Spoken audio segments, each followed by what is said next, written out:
Hello friends, SRS Jain स्टडी.com में आपका स्वागत है।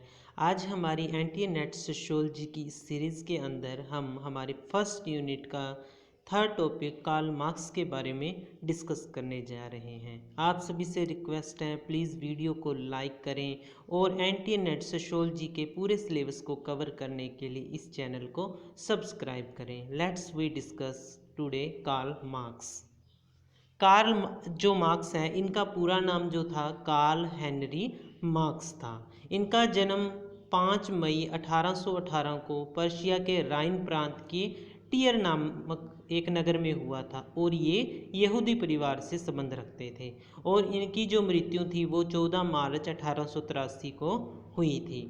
इन्होंने जो हमारी सोशियोलॉजी है उसके अंदर जो इनकी मुख्य पब्लिकेशंस हैं वो हैं, फर्स्ट है इकोनॉमिक एंड पॉलिटिकल मैन्यूस्क्रिप्ट। इसकी जो पब्लिकेशन हुई थी 1843 के अंदर हुई थी। नेक्स्ट बुक है इनकी द होली फैमिली। ये बुक 1845 ईस्वी के अंदर पब्लिश हुई थी। नेक्स्ट है the German ideology thesis on Feuerbach. ये बुक 1846 के अंदर पब्लिश हुई थी। उसके बाद में है द पॉवर्टी ऑफ फिलोसफी। ये बुक 1847 के अंदर पब्लिश हुई थी।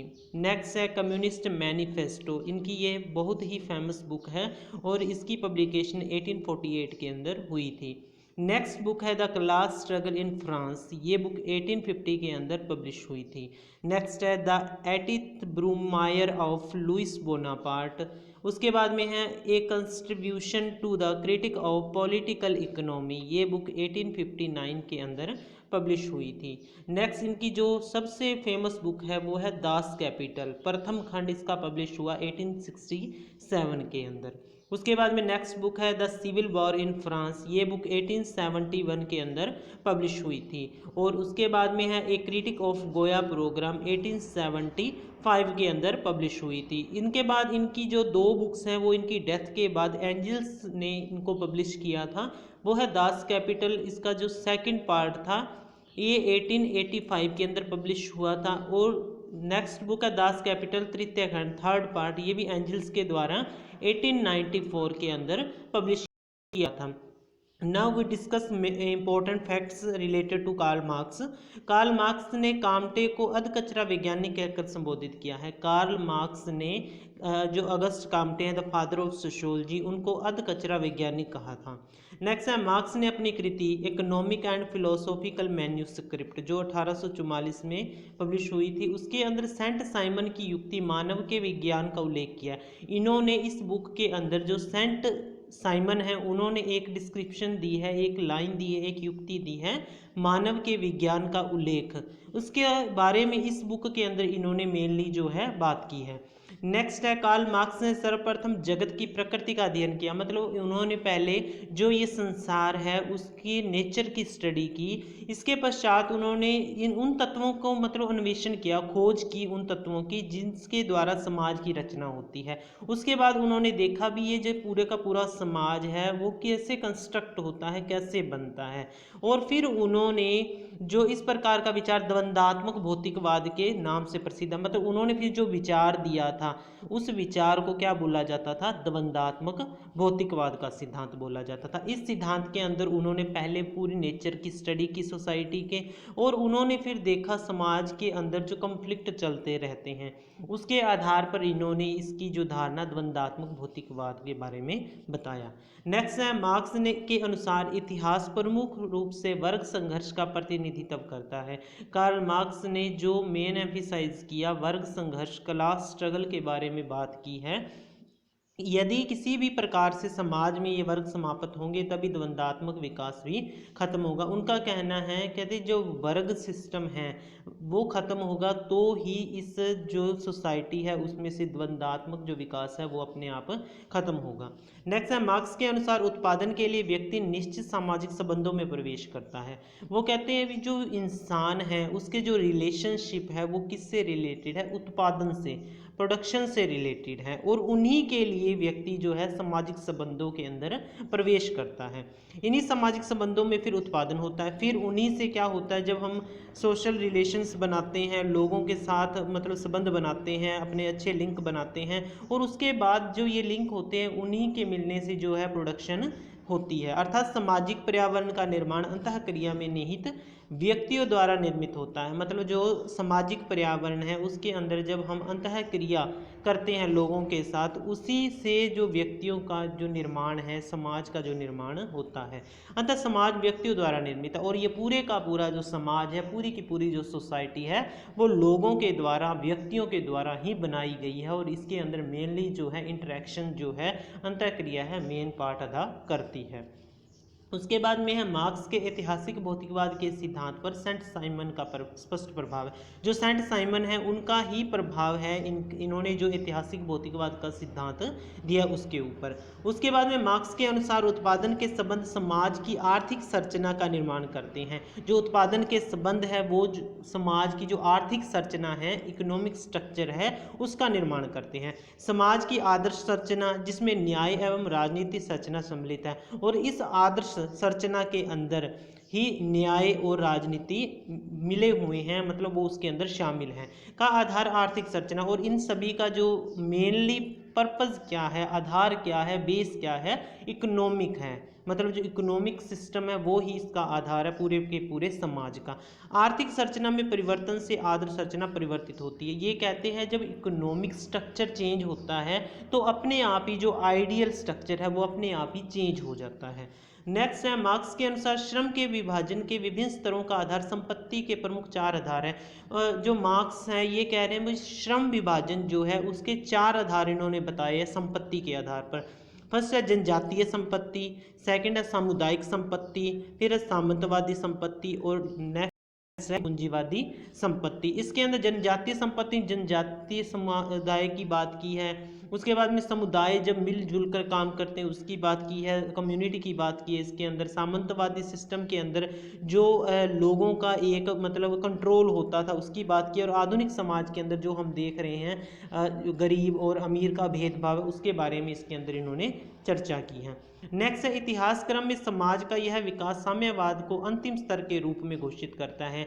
और मार्क्स का कहना था जो साम्यवाद की स्टेज है उसके आने से ही जो ये पूरे का पूरा स्ट्रक्चर है, मतलब द्वंद्व का स्ट्रक्चर है, कंफ्लिक्ट का स्ट्रक्चर है, वो खत्म होगा। इस प्रकार मार्क्स समाज के इतिहास को वर्ग संघर्ष का इतिहास घोषित करते हैं और इसलिए ही कार्ल मार्क्स ने जो पूरे का पूरा इतिहास है उसको वर्ग संघर्ष का इतिहास कहा है।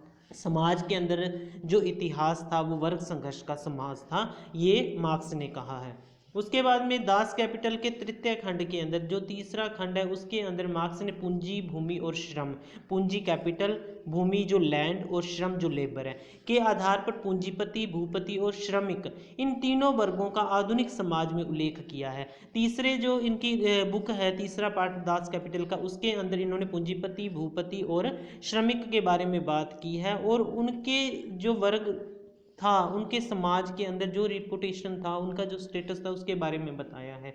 और आधुनिक समाज को पूंजीवादी उत्पादन के साधनों पर आधारित बताया और उनका कहना था कि जो आधुनिक समाज है वो पूंजीपति उत्पादन के साधनों पर आधारित है। नेक्स्ट है मार्क्स ने संपूर्ण समाज को आर्थिक संरचना और अधिसंरचना में बांटा है। मतलब उन्होंने जो इसको बताया आर्थिक संरचना और अधिसंरचना जो है उसके अंदर बांटा। ये दोनों ही संरचना एक दूसरे के अनुश्रित है। मतलब जो आर्थिक संरचना है और जो अधिसंरचना है दोनों ही एक दूसरे पर डिपेंड है। ये जो आर्थिक संरचना के भीतर क्या होता है, आर्थिक संरचना के भीतर उत्पादन के साधन, संपत्ति संबंध, श्रम विभाजन एवं वर्ग आते हैं। मतलब जो आर्थिक संरचना है उसके अंदर इन्होंने जो हमारे साधन उत्पादन के जो साधन है, मीन्स ऑफ प्रोडक्शन, संपत्ति के जो संबंध है, उसके साथ श्रम विभाजन और वर्ग हैं उनको शामिल किया है, जिन्हें मार्क्स ने उत्पादन की शक्तियां कहा है। और इनको ही मार्क्स ने जो है उत्पादन की शक्तियां कहा है। क्यों? क्योंकि इनके द्वारा ही उत्पादन किया जा सकता है।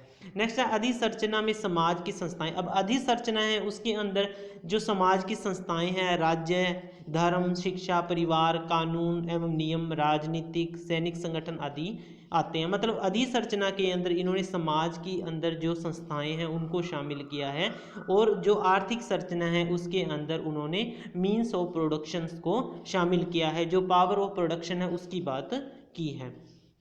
उसके बाद में मार्क्स के अनुसार उत्पादन के साधन बदलने पर धीरे धीरे संपूर्ण उत्पादन शक्तियों में परिवर्तन आता है। मतलब जो मार्क्स है इनका कहना था जब उत्पादन के साधनों को हम बदल देते हैं तो उत्पादन की शक्तियों में भी चेंज आ जाता है। इस प्रकार पूरी आर्थिक संरचना परिवर्तित हो जाती है और उस चेंज से क्या होता है, पूरी की पूरी जो आर्थिक इकोनॉमिक स्ट्रक्चर है वो चेंज होने लगता है। अधिसंरचना जो कि आर्थिक संरचना पर आधारित है, जो अधिसंरचना है वो आर्थिक संरचना के ऊपर आधारित होती है, अतः इसका बदलना भी अनिवार्य है। मतलब जब हम मीन्स ऑफ प्रोडक्शन को चेंज करते हैं उससे क्या होता है, पूरी की पूरी जो इकोनॉमिक स्ट्रक्चर है वो चेंज हो जाता है। और इकोनॉमिक स्ट्रक्चर चेंज होता है उससे क्या होता है, जो इंस्टीट्यूशंस हैं समाज के अंदर, जो अधिसंरचना है, जितने भी मतलब हम कह दें भी जितने भी शिक्षा है या जो भी संस्थाएं हैं, राजनीतिक संस्थाएं हैं, वो अपने आप चेंज हो जाती हैं। इस प्रकार दोनों संरचनाओं के बदलने से पूरा समाज परिवर्तित हो जाता है। और उसके बाद क्या होता है, जब दोनों ही स्ट्रक्चर चेंज हो जाएंगे, आर्थिक संरचना और अधिसंरचना चेंज हो जाएंगे, तो ये पूरे का पूरा जो समाज है वो भी चेंज हो जाएगा। इसे ही मार्क्स ने सामाजिक परिवर्तन कहा और इसी कॉन्सेप्ट को मार्क्स ने क्या कहा है, सामाजिक परिवर्तन का कॉन्सेप्ट कहा है। नेक्स्ट है, मार्क्स ने अलगाव के 3 प्रकार बताए हैं। अलगाव के बारे में मार्क्स ने 3 बातें बताई हैं। उसके अंदर ये कहते हैं कार्य के उत्पादन से अलग, मतलब व्यक्ति जो है कार्य के उत्पादन जो है उसमें मन नहीं लगता, उससे उसका अलगाव पैदा हो जाता है। उसके बाद समाज से अलगाव, सोसाइटी से अलगाव हो जाता है। उसके बाद श्रम से अलगाव अथवा उत्पादन की प्रक्रिया से अलगाव, श्रम मतलब लेबर से जो काम है हम करते हैं या लेबर करते हैं उससे अलगाव हो जाना, मीन्स ऑफ प्रोडक्शन से उत्पादन की जो प्रक्रिया है उससे अलगाव हो जाना। ये अलगाव के 3 प्रकार इन्होंने बताए हैं। उसके बाद में मार्क्स के अनुसार पूंजीपतियों की यह नीति थी कि मजदूरों को कम से कम मजदूरी देकर अधिक से अधिक परिश्रम करवाया जाए। इस प्रकार मार्क्स के शब्दों में श्रमिकों का ही हक है, वह लाभ श्रमिकों को ही मिलना चाहिए। इस मानवीय श्रम के लिए मूल्य को श्रमिकों को उनकी मजदूरी के रूप में नहीं दिया जाता, वही कार्ल मार्क्स का अतिरिक्त मूल्य है। जो मार्क्स ने अतिरिक्त मूल्य का सिद्धांत दिया है उसके अकॉर्डिंग मार्क्स ये कहना चाहते हैं, कहते जो पूंजीपति लोग हैं वो क्या करते हैं, जो मजदूर वर्ग है उनसे से ज़्यादा काम करवा के, ज़्यादा से ज़्यादा काम करवा के अपना ज़्यादा बेनिफिट करना चाहते हैं और उनको कम मजदूरी देते हैं। अब जो कम मजदूरी देकर जो पूंजीपति है वो अपना ज़्यादा लाभ करवा लेते हैं, उससे जो लाभ उनको मिलता है वो असल में वो लाभ जो है वो उन पूंजीपतियों का नहीं, उन श्रमिकों का होता है। और जो एक्स्ट्रा लाभ पूंजीपति लेते हैं उसी को ही मार्क्स ने अतिरिक्त मूल्य कहा है। ये थे कार्ल मार्क्स से रिलेटेड इम्पोर्टेंट फैक्ट्स। आप इनको डिटेल में डिस्कस करना, इसको डिटेल में आप जरूर पढ़ना। Okay, thank you for video watching.